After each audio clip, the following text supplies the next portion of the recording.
Back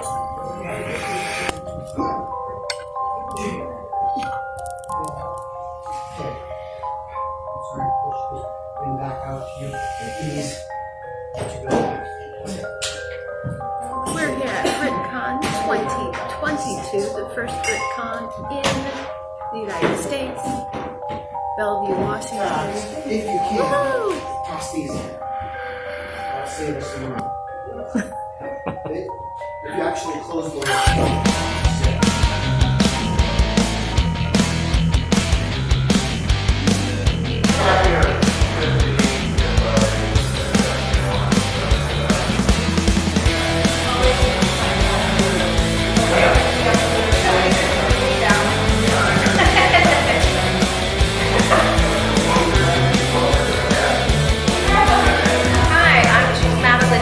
And this is Titles, Talk and Tibbles.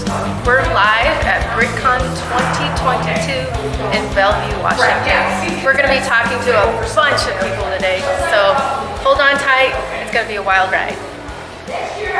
I'm here with JP Barnett, PG-13 horror writer.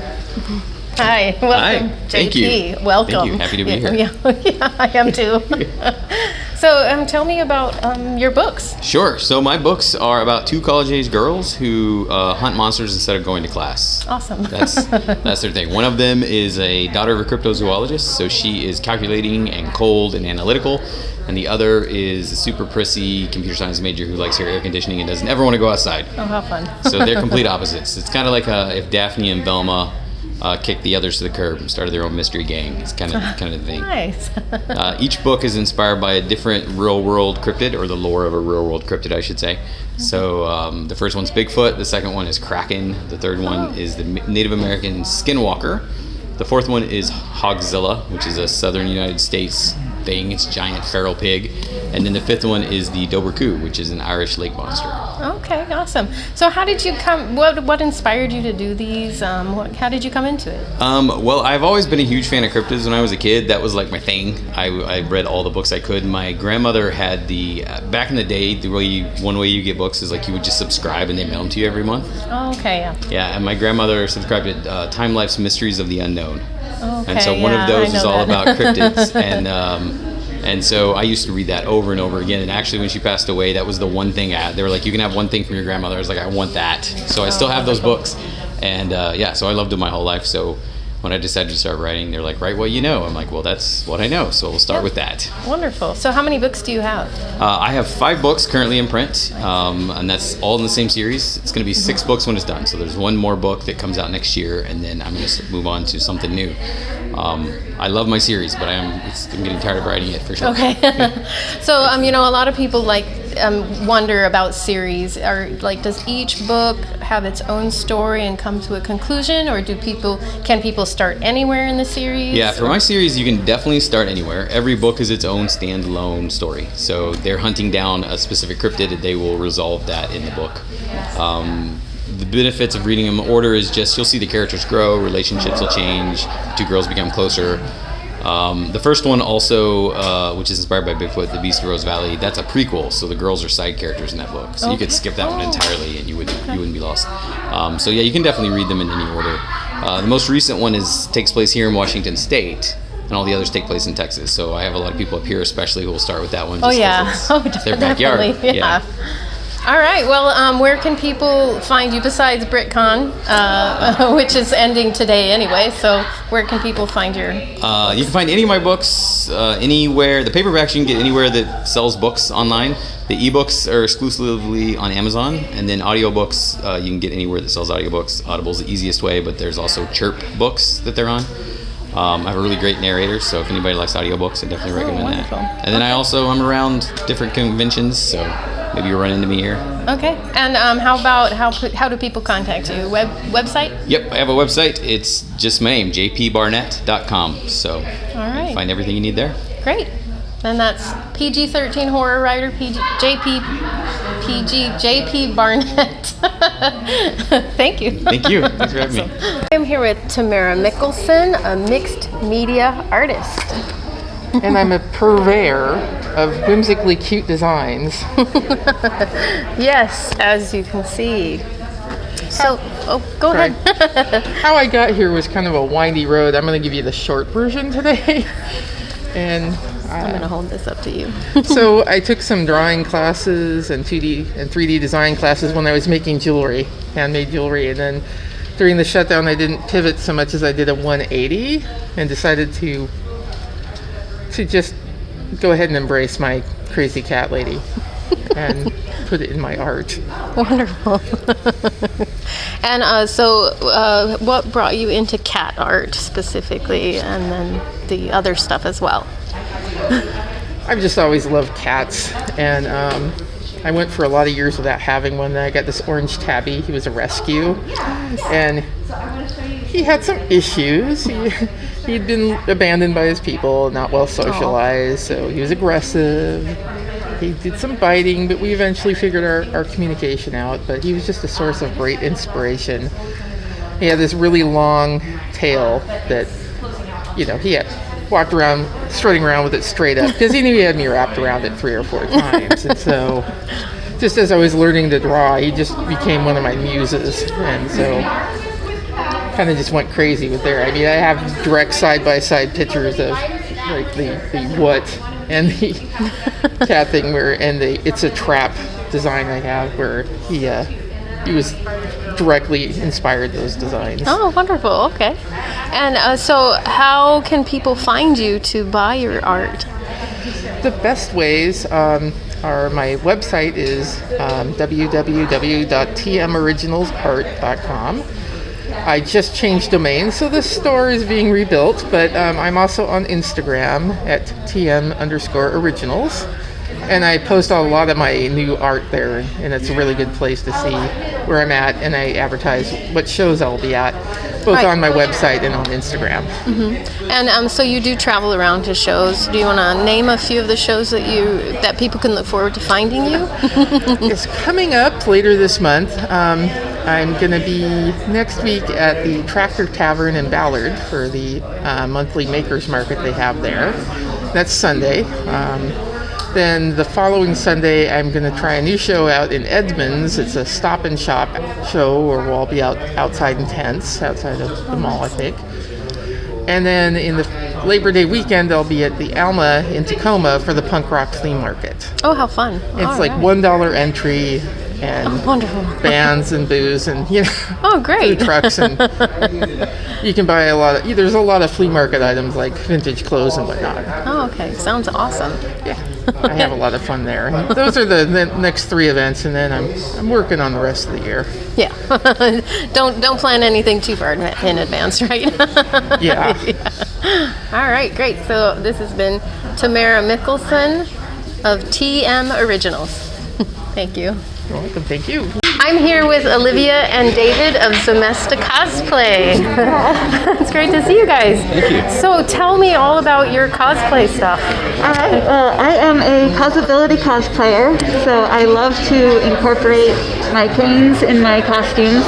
TARDIS doesn't really have one, but for example, like I got my God Slayer for Wonder Woman. Nice. But all of these are actually canes, so I love doing that and just incorporating them in and getting to be just able to help kind of show people that, it doesn't matter what your physical limitations might be, cosplay's for everybody. Absolutely, yes. And so do you make costumes for other people as well? I have not really made them for other people, but it's mainly just because everyone I know makes their own. Right. Yeah. Well, I take that back. I make them for him and I make them for my kids. Oh, okay. So other than that, though, it's pretty much just us. And he does my photography. Okay, so you're the photographer. Yep, I'm David Carroll. I'm the photographer. I've been shooting for a little over a decade now. Oh, wow, okay. So, and just recently started getting into the cosplay circuit and doing that. Prior to cosplay, I was shooting like aerial acrobatics and burlesque and various other performing arts. All right. Performing arts. So what brought you into photography?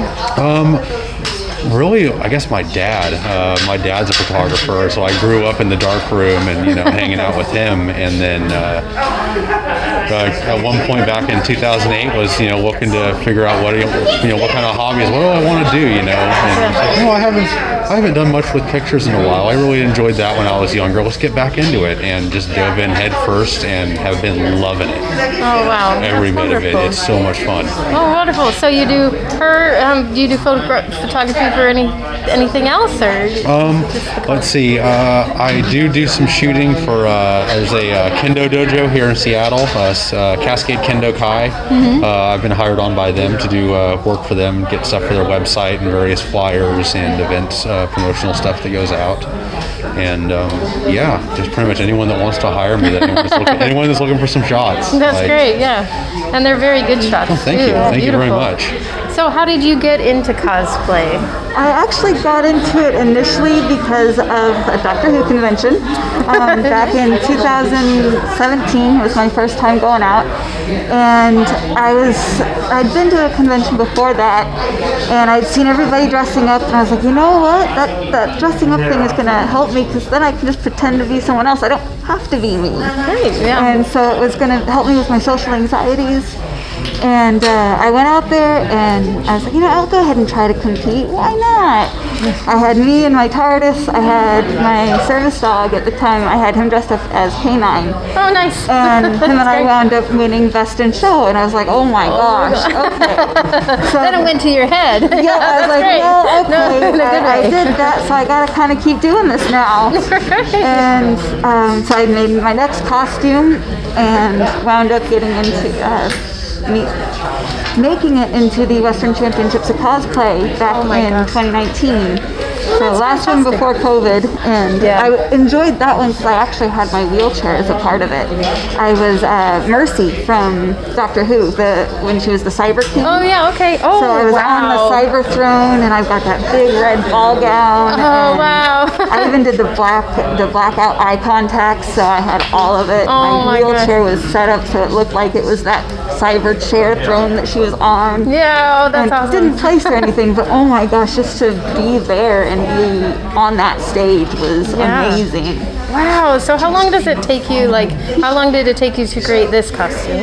This one, it was a couple of different parts. This is actually my second version of the head. It's the first time, this was my first initial corset. It's just been kind of modified over the years. But initially, this was actually all sewn by hand. Oh my gosh. Holy. It took probably about a month to sew. From That's everything. impressive, actually. But the headpiece was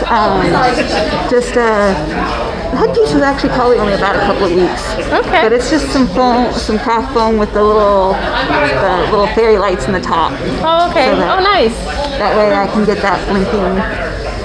Cool. So where can people find you guys outside of this con?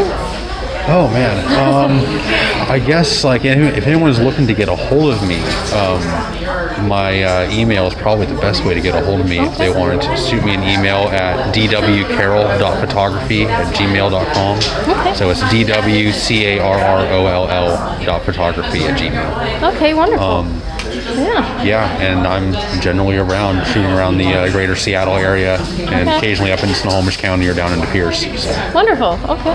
And when's the next con you're going to be? Let's see. I intend to be at Emerald City. I will actually be hanging out around the Sheep Prop booth for Saturday and Sunday in the Cosplay Central area. Okay. So, Fantastic. So if someone wanted to look, do you have a website yes, to look at? for me, I've actually got zemestacosplay.com. Okay. And that's where all my social media links are. And I like to also try to keep up there on whatever my future event plans are cool. and what's coming up. And I've also got a link to all of my various photo shoots that we've done. And so I've got a lot of kind of the whole portfolio up there. Oh, fun. I'm going to go look at that. Well, thank you so much, Olivia. Thank you, David. Thank Yeah, you. you guys have a wonderful time. It's great seeing you, and we'll see you at the next one. All right, thanks. Indeed, thanks. All right, wave to the camera. Hi, I'm here with Jonathan Jalot and Alejandro Garcia of Arcanum Miniatures, Arcanum Adventures, and Arcanum Creations. Welcome, you guys. So tell me what you do. How about you first? Well, we sell tabletop gaming accessories. I mean, miniatures is our forte, but we also have dice, gaming books for getting started into the game. Yeah, that's pretty much. We also sell the supplies for the for painting. So we actually have paintbrushes and paints. We sell all sorts of stuff. Nice. Games, miniatures, the whole slew. Awesome. And so you guys did you paint all of these yourself? Yes. Yes, so Jonathan and I do a collaboration with paint shops as well. A majority of this has been done by him in various styles and efforts. I as well am his freelance artist assistant, so I paint a lot of the more intense miniatures to help him make a bang for his buck, to help assist in his booth. Wow. And so and who's this? Just the other one. Just the other one. Providing miniatures that are painted. Okay. Yeah, this here is Thomas Ott. He is another assistant and driver for me as well as him sometimes. He's predominantly more of a assistant, but sometimes works in 3D printing and sculpting. So he can assist us in a few projects here and there. Okay, so you guys don't buy these miniatures? You make them yourself, or? Most of the miniatures we actually buy from other companies such as Reaper Bones, WizKids, and of course Games Workshop for Warhammer miniatures. Okay. Or for the right to produce miniatures ourselves through 3D printing from like the legendary Dragon collab. Oh, okay. Yes. Oh, wow. That's awesome. So you guys do more than I thought you did. And so that's the miniatures. So what is Arcanum Creations? Well, that's where we are currently expanding into blacksmithing, bladesmithing. Oh, wow. Okay. We don't have that fully up and running yet, but when we do, we will have that fully ready for creating woodworking, bladesmithing, all sorts of fun creation stuff. Okay, awesome. And so what is Arcanum Adventures? So that is also another part where I'm a professional DM, so I am actually offering services as a DM to potential players or players who want to have a new experience with a experienced DM. Also, that would be for boffing supplies. Now, boffing, I don't remember what the actual acronym means, but it's basically padded swordplay. Oh, okay. Boxing with swords. What is it? Boxing What is with it? foam swords with PVC pipe in the middle. Oh, okay. And then fabric wrapped around it for safety. It's an offshoot of LARPing, essentially. Oh, okay. Okay, Which great. stands for live action role playing. Okay. Awesome. Gosh, you guys are doing a lot. So where can people find you besides here at cons? So Jonathan here, his main stable for Arcana miniatures and adjacent for his other equipment can be found in Polsbo. Currently he's in the process of working on a little side shop to set up there, as well as being able to reach him on Facebook through Arcana Miniatures, as well as his name title Jonathan. Awesome. And do you have a website? Not yet, but we should have one up and running within 3 weeks. Oh, okay. Yeah, so soon. Yes, very soon. Probably before we get this out. Yes. So, what do you guys have plans for a future con? We are going to be at Emerald City Comic-Con, as well as Dragonflight later this month. We have plans to go back to Crypticon next year. NorWestCon, if they will let us back in. They haven't opened up the vendor application yet. We've applied for OrcaCon, but haven't heard back. Okay. And there are a few others that are on the list, just haven't heard back from. Oh, okay. Can't remember all of them, sorry. No, that's okay. That's a lot. And Alejandro, will you be doing all of that too? Yes, I will be assisting at Emerald City Comic Con as well. I will be a booth adjacent to him, not only assisting in miniature development, painting, and instructions, but I am also a creator myself. So my name is Saltly Creations. You can find me on Instagram and YouTube. Instagram is Saltly Art specifically. Creation is the YouTube handle. And what I do is I paint miniatures. I teach people how to paint, make them, as well as instructional videos that will soon be uploaded to Skillshare. I also do traditional and digital artwork that will assist in serving the needs of others for their creative purposes. Oh, wow. Okay. Gosh, you're doing a lot. Wonderful. Well, thank you guys. It's been so much fun talking to you. I'm so excited about what you're doing. And thank you very much for this opportunity. Yeah, it's thank been a you. pleasure. Yeah, you too. And thank you, Third Wheel. Third Wheel. No, I'm just kidding. I'm totally just kidding. He's Thank our you, John. honorary third wheel. Yeah, there you go. All right. Thank you. Thank you. I'm with Janine of Forest Path Books. Hi, Janine. Hi. And we're at BritCon 2022. So, Janine, what do you do? I am an author, and I'm also the publisher of a small group of mid-list, mostly women now. We mostly women, and we publish speculative fiction. It's historical, science fiction, fantasy. Wow. Okay. So, how long have you been publishing? I've been in publishing since the probably the early '80s. Oh, okay. Yeah, and got in, got out, a lot of us have the same story in the publishing house, that we were midlist authors, and we've been doing it a while. We have some very experienced authors on board. So Okay. So, were you an author before you were a publisher? yes. Okay. Yes. So, how long have you been an author? Since birth. I've been writing. Fair enough. Yeah. Oh, a long wonderful. time. Okay, so tell us a little bit about your personal books. Well, I have 2 series right now. One is the Robin Hood retelling. We say it's Robin Hood as a queer, chaotic, neutral druid. Okay. And the other one is based on the other side of my family tree, and I'm Choctaw Chickasaw on one side, and so it's a starting of an indigenous science fiction fantasy. Oh, wow. Science fantasy, yeah. That's exciting. And so would you like to share a little bit about some of your other authors? I certainly would. We've got a debut author here that she, in her story, is a gender bending.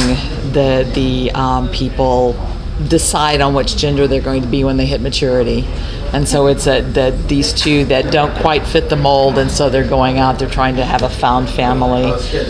We have Carol Cummings, who has done several books here. She's kind of all over the map. She does a lot of really interesting fantasy, some queer fantasy, a little science fiction. We call it grid punk. It's steampunk, but it's with electric, Tesla trains and cowboys. Oh, okay. We have L.L. Stevens, who this is basically her life's work that she's been working on. She was another one who was published in the 80s, and it's good old school epic fantasy. It's all the political fantasy, it's intrigue, it's all of that interesting stuff.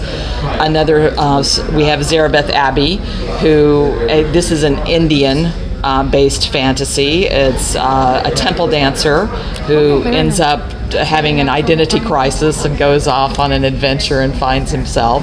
Oh, wonderful. And I'm forgetting our Geek Elders Speak, which was a very special pet project.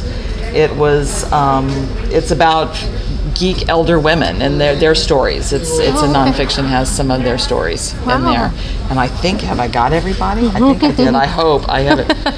If I don't think I've left anybody out, but you can find us on the web. Okay, wonderful. And so what brought you into publishing?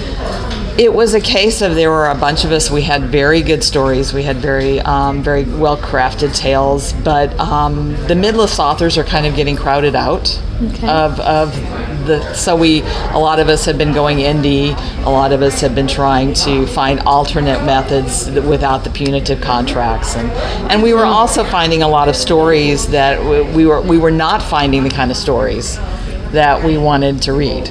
Right, yeah, and isn't Yeah. that a big rule of writing? Is Right. if you can't find what you want to Can't find what read, you wanna read, write it yourself. write it. You know, yeah. So we just weren't finding those stories. So I thought I'm going to do. I had just taken my rights back from a publisher who had cheated quite a few authors blind, and so I said, well, let's do this, and we'll bring some other people in, and we'll just make a kind of a cooperative effort out of it. And Oh, that's why wonderful. we That's started beautiful. it. I love it.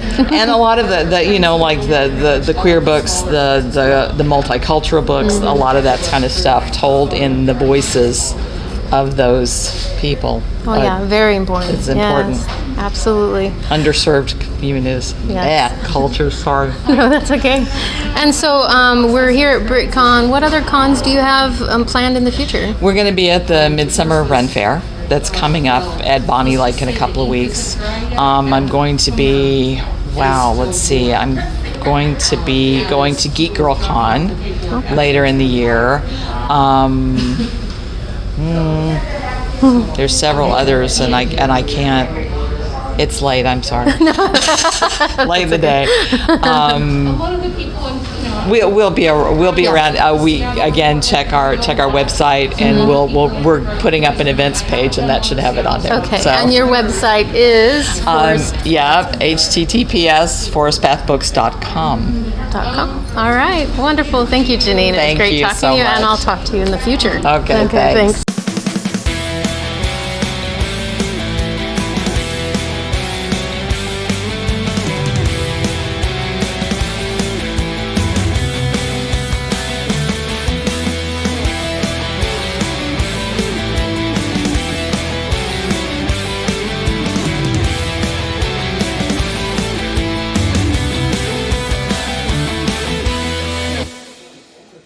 Hi, I'm with Frank Casey of the Monkey House Studio. Yeah, hi there. Hi. Nice to meet you. So I have been making art under the Monkey House Studio banner for about 7 years now. I mainly focus on science fiction-based artwork that has a heavy emphasis on narrative storytelling. The current series that I have, called The Incompletely Peculiar, is a series of drawings that you could think of as illustrations for stories that don't exist. You have an image, maybe with a title and a quick caption or a piece of dialogue, and the rest of it, instead of having a story to go with it, is really an invitation for people to make up their own stories. Oh, wow. And I've had teachers use these as writing prompts for children in classrooms, both in college and elementary school. I've also had therapists use them with clients as well. Yeah, it is interesting, that's great. because I do think that there is something kind of empowering and cathartic about being able to finish the story on your own terms, kind of thing. So that's been a really fun kind of thing to see that people have taken my art and used it to have experiences like that. Yeah. How did you come about getting into this? Well, I've always been drawing. I've always been making art, and I've always been very interested in art that focuses very much on illustration and narrative. And this particular series started out as doing like a steampunk coloring book series is how it originally came about. And then about maybe 3 or 4 pieces in, I had an idea for just some little piece of writing to go underneath one of the pictures, and then it kind of became sort of like a hinting of a story, like a writing prompt kind of thing. And then that sort of altered that whole series into, now I'm like 50 pieces on. I'm 7 volumes of books into this, and really taken that idea of making illustrated writing prompts and making kind of art that asks for like active participation from the viewer. Yeah, that's great. So has anyone, have you done illustrations for someone else's story, or it's always... I've also done book covers. The most recently I did one for for a book called It Came from Miskatonic University, which is kind of a Lovecraftian anthology. And so I did like a wraparound cover for that, which was really, really fun to do. Yeah. So writing prompts, and I don't know, do you want to hold something up? Or he's sure. going to get he's yeah. going to get a close-up too. All right. Yeah, so this is an example of one of the 7 different books that I have in the Incompletely Peculiar series, which kind of takes that idea of collaborative art and collaborative storytelling in a direction where you can color the image and then literally write a story for the image. And so then when you're finished, you have your own steampunk or retro sci-fi anthology piece, And what a great way to get a writer writing. It's probably a great tool for writer's block. I have been told that this is the cure for writer's block. One of my writer customers had said that to me later on. Right. Well, visualizing is such a huge part of writing that I think it's great to actually have something solid like this to get in your mind. All right, well, great. So how do people find you outside of cons? Okay, well, you can go to my official website, which is monkeyhousestudio.net. I am also on Patreon under the name Monkey House Studio, and I can be found on Instagram at Monkey House Studio 2015. So 2015. Okay, great. And other conventions are there future plans for future conventions? The next one that I have slated to do isn't until November. It's the Geek Craft Expo. I think it's happening in Everett, if I'm not mistaken. It'll be happening there. That's the next one that I'll be doing. Okay, wonderful. Yeah. All right, great. This has been Frank Casey with Monkey House Studio. Thank you. Thank you. I'm here with Angel Celeste Moon, a great photographer as well as jewelry maker. How are you doing it? I'm doing well. Great convention so far. Yeah, you're doing good. Wonderful. So tell me a little bit about what you do. Okay. I've been doing crafting all of my life since I was like 7 years old. I've always done like yarn, everything, and I've never stopped. Okay. And I've been selling my jewelry for about 10 years now in the convention circuit throughout the country. But I am making a pivot to my jewelry, or my photography now. And I've been doing photography since I was about 10 years old. Okay. And I've traveled many places around the world to get the photography that I have. And so what got you, you said you've been doing photography since you were a kid. Yeah. What got you into that? Well, my mom gave me a camera and I just started taking photos. Like I would go in the living room and be like, hey mom, click. Yeah. And those photos always end up being like the best ones, and I think I just kind of developed my own eye from a young age to figure out what made an interesting photo versus what was just like a regular normal photo that anybody would. Pose, yeah. So I just kind of looked more at what things would look like from a different angle than eye level, and I just kind of decide to move things in different angles, just play with stuff, and I love to play with color, especially in my art. I feel like I have a really good knack for color, and I think it has a lot to do with, so I'm on the autistic spectrum, and sometimes I feel like my color that I see in the world is a little more vivid than what I even get in the photos whenever they come back, even on the digital screen. So I punch them up just a tiny bit for what I actually see. Yeah, that's and great. So I think it's neat that people get to kind of see a little bit of what I see in my head whenever I look, because those don't always show up on the photos, and I try to help it along a little bit. I really like the abstract. There's almost an abstract feel to some of your art, where instead of having a building in the center of the picture, you have like the corner of the roof of a temple, and the white space. It's very different. I really do like to play with that, and sometimes I'll just see this gorgeous sky, or sometimes I'll look up because I've been to Japan, I've been to Tokyo and Osaka and Kyoto, and walking down these streets, and I was poor. I had a camera, that's it. Right. So the things that I got from my time with Japan is my memories and my photos, and I would just see something, I'm like, I love that. This makes me feel something right here. It gives me this feeling right here. I need to take a picture of it. And yeah, it's they're a little bit different sometimes, more than a little bit different than you'd expect. But I just like the different views. And you get a feel of the city when you get take it all in. Yes, yeah, and I really enjoyed. I did get a lot of feeling from your photography. Thank you. That's nice to say. Thank you. Yeah.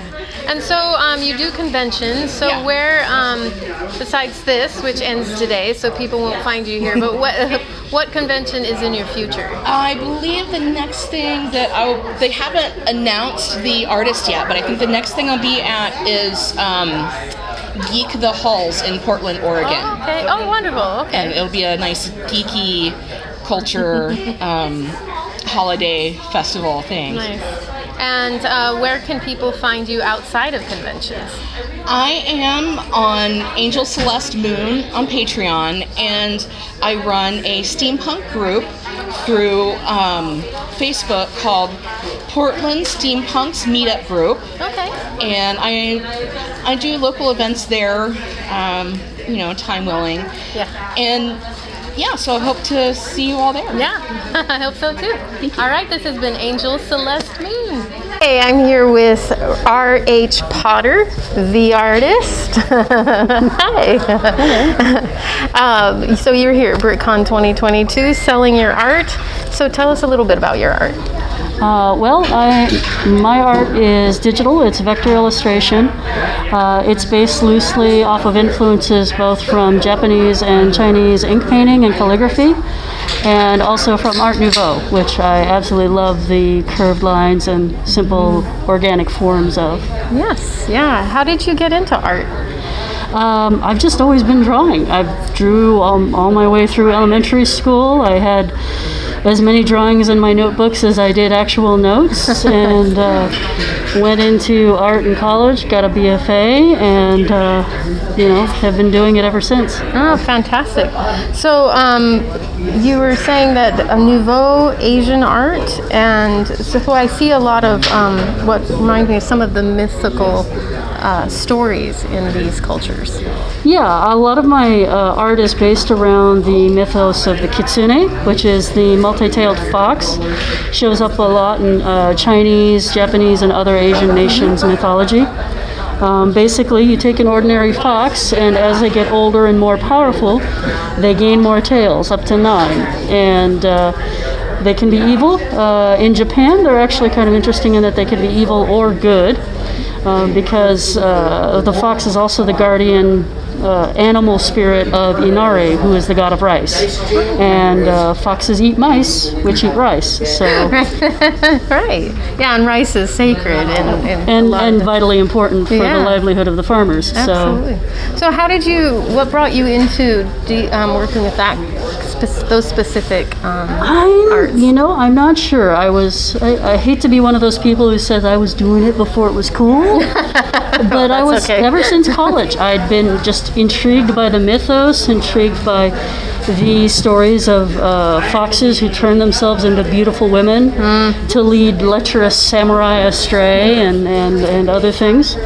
And so, I just kept drawing them, I kept painting them. Oh, wow. And when I first started in this style, I had a gentleman email me, just a complete stranger, and he kind of said, well, I like what you're doing. Have you ever done a tattoo design? Could you design me a tattoo of a 3-tailed fox? And I'm like, I'll give it a shot. And I did it. He really liked it. I put it on the internet. The internet really liked it. And there you we go. are about 16 years later. So. Oh, wow, that's a fantastic story. So where can people find you if you're not at a con? Where can they find your art? You can always find me at rhpotter.com. All my social media is linked through there.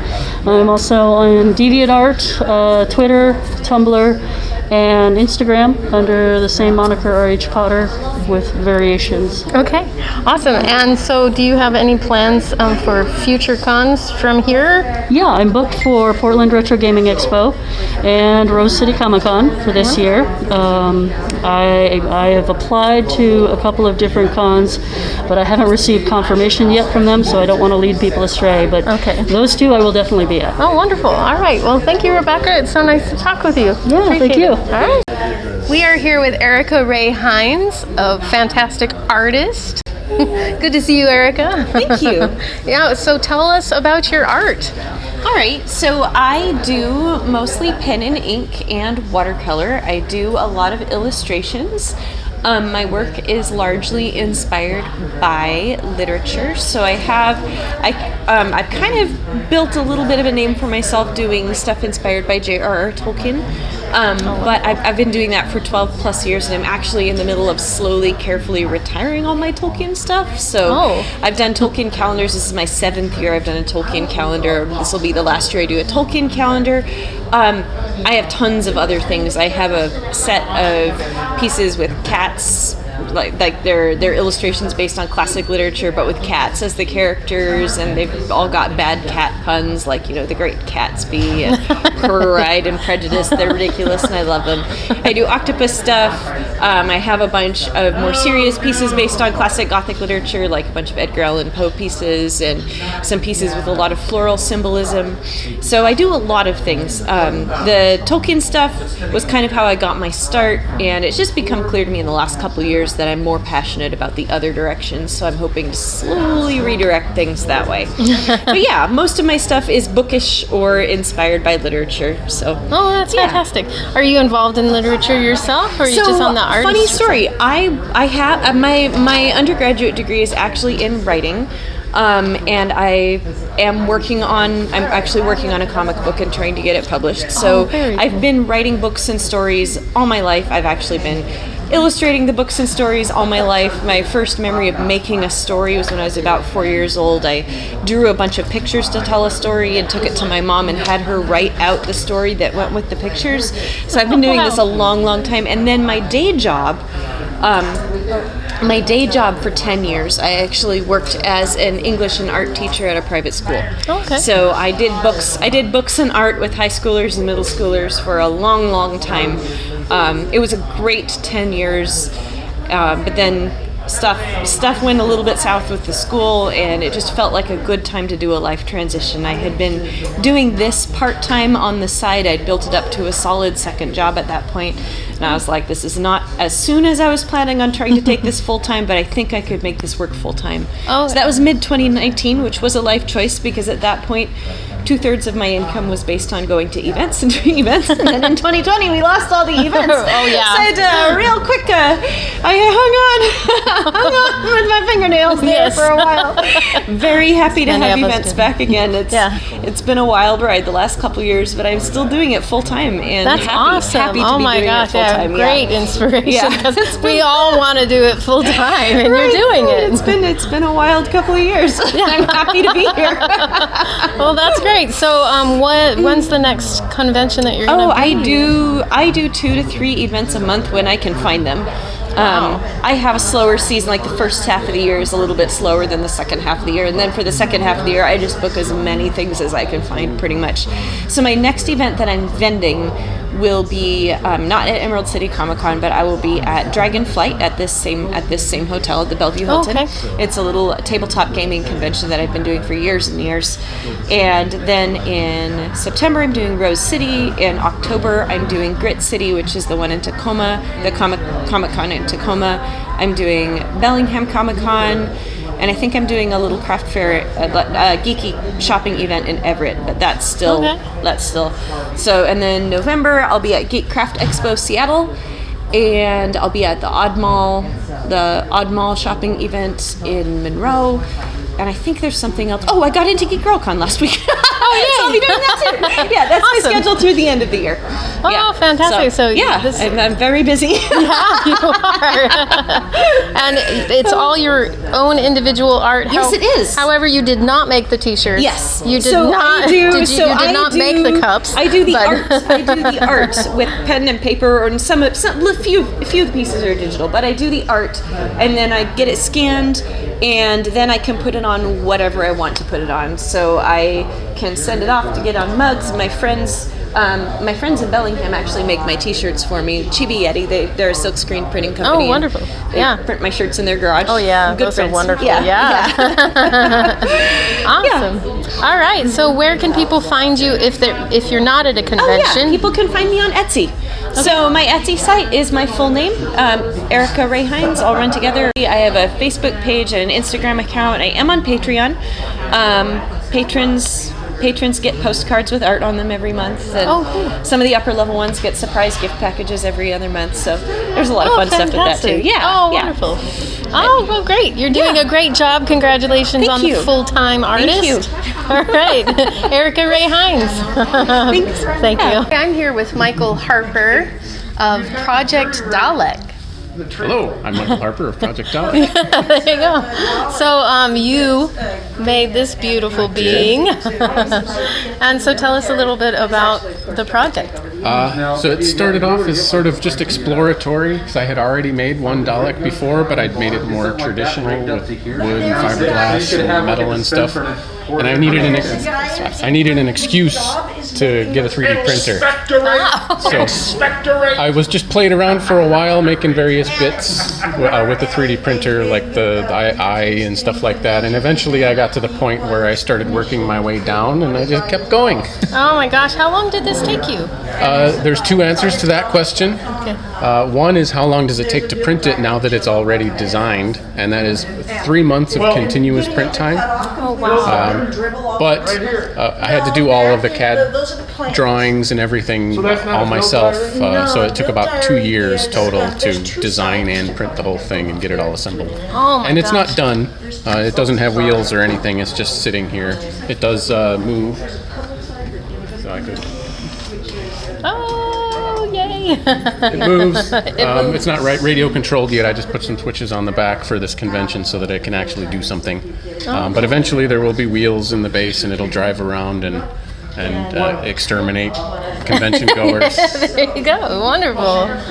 All right, and so you do a little bit of other things. So you can't sell Daleks because they're They are copyrighted. We can make them and use them ourselves, but we can't sell them. Right. But there are bits and pieces that I help other people with, like electronics. I've designed and sent off parts for people to do the rotation and stuff for their own Daleks, and make voice changers. Design voice changers for kits that people can make their own, so they don't have to know how to do all that stuff. On the show, they actually use guitar effect pedals. At least since 2005 and forward, they've used what's called a ring modulator, just for guitarists to use. But that would be a real expensive solution. They don't care how much it costs for the show. So I've designed some where I just pared it down to just what it needs to do. And I can actually demonstrate that too if you wanted to see it. So it's got effects. See, I have this thing about red. Got the shot. And there will be an LED in here that lights up when you do that. Nice. It's just me. It's the voice. Exterminate, exterminate, exterminate. You put the blank. Right. Awesome. So that's what we got going on. All right. Cool. So come visit projectdalek.co.uk to get yourself started if you're interested in building one. All the resources are there. There are plans and diagrams and measurements for basically every Dalek that's ever been on the show. Oh wow. So you can pick and choose which one you want, and you could even make something up on your own. A lot of people make just crazy Dalek-looking things, and it's surprising how much variation or personal touch you can add to it, and it's still totally recognizable as a Dalek. Oh yeah. All right. Well, wonderful. Thank you so much for talking with us, No Michael. problem. Michael Thank you. Harper.